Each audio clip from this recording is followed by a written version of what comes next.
Hello అండి. Welcome to my channel Anu's kitchen and vlogs అండి. ఈరోజు వీడియోలో చాలా ఈజీగా ఇంట్లో ఉండే వాటితోనే ఇలా టూటీ ఫ్రూటీల్ని ఎలా ప్రిపేర్ చేసుకోవాలనేది చూపించబోతున్నాను. చాలా ఈజీగా చేసుకోవచ్చు అండ్ టేస్ట్ కూడా బావుంటాయి. ముందుగా ఒక రిక్వెస్ట్ అండి, మన ఛానల్‌ని గనుక ఫస్ట్ టైమ్ చూస్తున్న వాళ్ళైతే లైక్ చేయండి. ఎవరికైనా యూజ్‌ఫుల్‌గా అనిపిస్తే తప్పకుండా షేర్ చేయండి. అలాగే సబ్స్క్రైబ్ చేసుకోండి. వీటి కోసం ముందుగా ఇలా పుచ్చకాయనైతే ఈ సమ్మర్‌లో ఎక్కువగా తింటూ ఉంటాం కదా! వాటిని పుచ్చకాయని తినేసి ఈ విధంగా తొక్కునైతే పక్కన పడేస్తాం. ఈ పుచ్చకాయ తొక్కుతోనే ఇప్పుడు టూటీ ఫ్రూటీనైతే చాలా ఈజీగా ఎలా చేసుకోవాలనేది చూపిస్తానండి. ముందుగా ఈ విధంగా తీసేసుకొని దీన్ని వాటర్‌తో నీట్‌గా కడిగిన తర్వాత పైన పొట్టునైతే నీట్‌గా క్లీన్ చేసుకోవాలి. ఇప్పుడు వీటిని చిన్న చిన్న పీసెస్‌గా అయితే కట్ చేసుకోవాలి. ఇక్కడ చూపిస్తున్నట్టుగా ఇలా సన్నగా కట్ చేసుకోవాలి. ఇలాగే అన్నిటిని కూడా ఇలా ముక్కలుగా కట్ చేసేసుకొని ముందుగానే పక్కన పెట్టుకోవాలి. ఇప్పుడు స్టవ్ మీద అలా ఒక గిన్నె పెట్టుకొని అందులో సగానికి వాటర్ తీసుకొని అందులోనికి ముందుగా కట్ చేసి పెట్టుకున్న ముక్కల్ని కూడా వేసి మీడియం ఫ్లేమ్‌లో ఒక 10 నిమిషాల పాటు ఉడికించుకోవాలి. మరీ ఎక్కువ సేపు కుక్ చేయకూడదండి. ఒక 60-70% మాత్రమే కుక్ చేసుకోవాలన్నమాట. ఇప్పుడు వీటిని ఈ విధంగా స్ట్రైనర్‌లోకి స్ట్రెయిన్ చేసి పక్కన పెట్టుకోవాలి.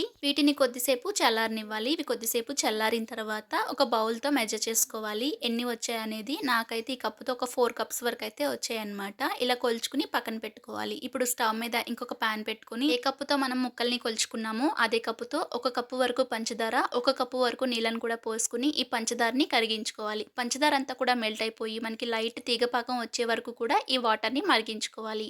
ఇలా తీగ పాకం వచ్చిన తర్వాత ఇప్పుడు ఇందులోనికి ముందుగా మనం పక్కన పెట్టుకున్న ఈ ముక్కల్ని కూడా వేసుకొని ఒక 15 నిమిషాల పాటు ఉడికించుకోవాలి. ఇలా ఒక 15 నిమిషాల పాటు ఉడికించుకొని ఇప్పుడు ఇందులోనికి మీకు నచ్చిన ఫ్లేవర్ ఎసెన్స్‌ని అయితే వేసుకోవాలి. నేనైతే ఇక్కడ ఒక పావు టీ స్పూన్ వరకు వెనిల్లా ఎసెన్స్ అయితే వేస్తున్నానండి. ఇలా వేసిన తర్వాత అంతా కూడా కలుపుకొని మూత పెట్టి దీన్ని కంప్లీట్‌గా చల్లారనివ్వాలి. ఇది కంప్లీట్‌గా చల్లారిన తర్వాత నేనైతే 3 కలర్స్ అయితే చేస్తున్నానండి. మీరు కావాలంటే ఒక కలర్ అయినా కూడా చేసుకోవచ్చు. ఇదే విధంగా ఇప్పుడు నేనైతే 3 కలర్స్ కాబట్టి ఒక 3 బౌల్స్‌లో కొద్దిగా యాడ్ చేసుకుంటున్నాను. అలాగే ఇందులోనికి మనకి నచ్చిన ఫుడ్ కలర్‌ని అయితే యాడ్ చేసుకోవాలి. ఇప్పుడు వీటన్నిటిని కూడా ఇలా బాగా కలుపుకోవాలి. ఇలా మనం అంతా కూడా కలిసేటట్టు కలుపుకొని ఒక 12 గంటల పాటు వీటిని పక్కన పెట్టేసుకోవాలి. నేనైతే ఓవర్ నైట్ మొత్తం కూడా పక్కన పెట్టేసుకున్నానండి. మార్నింగ్ తీసుకొని వీటిని ఒక ప్లేట్‌లోనికి అయితే వేసుకోవాలన్నమాట. వీటిని ఇలా వేసేసుకొని మనం ఎండలో గాని లేకపోతే ఫ్యాన్ గాలికి గాని ఒక 2 అవర్స్ పాటు మనం ఆరబెట్టుకోవాలి. అలా ఆరబెట్టుకుంటే గనుక మనకి చక్కగా డ్రైగా అయిపోతాయన్నమాట. ఇవి మరీ వెట్‌గా కాకుండా కొద్దిగా డ్రైగా అయ్యేటట్టు మనం ఈ విధంగా అయితే ఎండబెట్టుకుంటే మనకి టూటీ ఫ్రూటీ అయితే రెడీ అయిపోయాయండి. చూసారు కదా ఎంత కలర్‌ఫుల్‌గా ఉన్నాయో అండ్ టేస్ట్ కూడా చాలా బావుంటాయి. చాలా ఈజీగా చేసుకోవచ్చు. వీటిని ఇలా మనం ప్రిపేర్ చేసుకొని ఒకసారి స్టోర్ చేసుకున్నామంటే ఐస్ క్రీమ్స్‌లోకి, కేక్స్‌లోకి ఇంకా డెజర్ట్స్‌లోకి ఇలా మరెన్నో వాటిల్లోకైతే యూజ్ చేసుకోవచ్చు. పిల్లలు కూడా ఇష్టంగా తింటారు. మరి మీరు కూడా ట్రై చేసి మీకు ఎలా కుదిరిందో కామెంట్ చేయండి. నా వీడియో గనుక మీకు నచ్చితే లైక్ చేయండి, సబ్స్క్రైబ్ చేసుకోండి.